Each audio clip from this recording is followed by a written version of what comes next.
he'd sit there and grill them with with onions and peppers, and he would make them his way.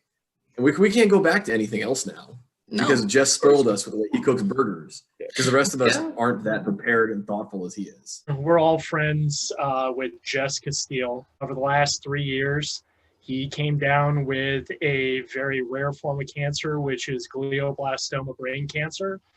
Anybody that's familiar with it knows that it has a very low survival rate, less than 5% after 5 years. We've all been good friends since college.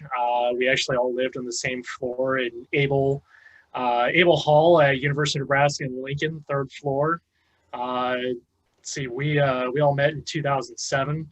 We've all been friends ever since, stayed connected. And so being such good friends, obviously, when we heard that there was one of us in need, we obviously all reached out and we were doing everything that we can be able to help him.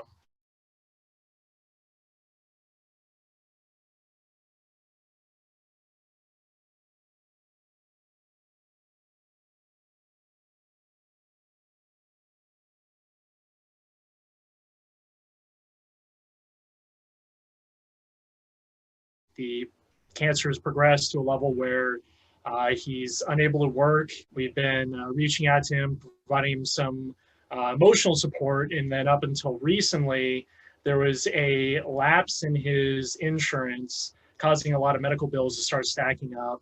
As they're looking at some newer treatments, more experimental treatments that Medicaid might not cover it. So we're trying to do the best we can to raise money for him. Pope came up with the idea to start a GoFundMe page. And so far we've raised about just over $6,000 on that page.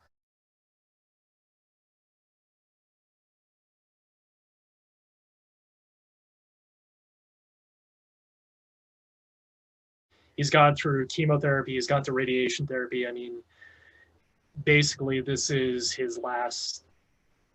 last resort right now. The time limit might be with Jess. So, I mean, it's being able to raise the money so that he can be able to pay for the treatments that he needs. He had been in really, really good shape. We had seen him before the pandemic. We'd seen him in February to do a board game night, I believe at Josh's house. And he was in really good shape. And what's been really hard about this is to see how quickly his condition deteriorated just because of there's new tumors that had grown, if I recall.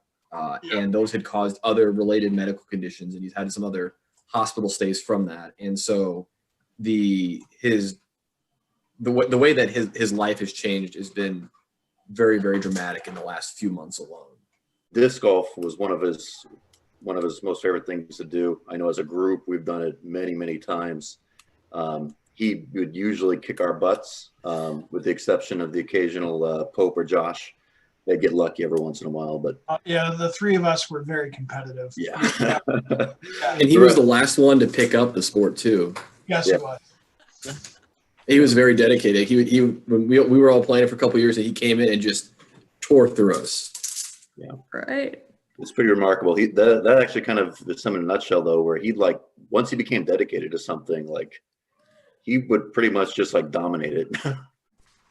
He also self-taught himself piano. He's really good at it. I was his roommate in college. He got really good. When was the last time that you guys were all together? We did go out and visit him. When was that? In October or November? It was the day of the Penn State football game is what I remember. Because we were listening to it on the car ride up. Yeah, one of the ones we didn't watch where we actually won. Jess is very well loved, in case you couldn't tell.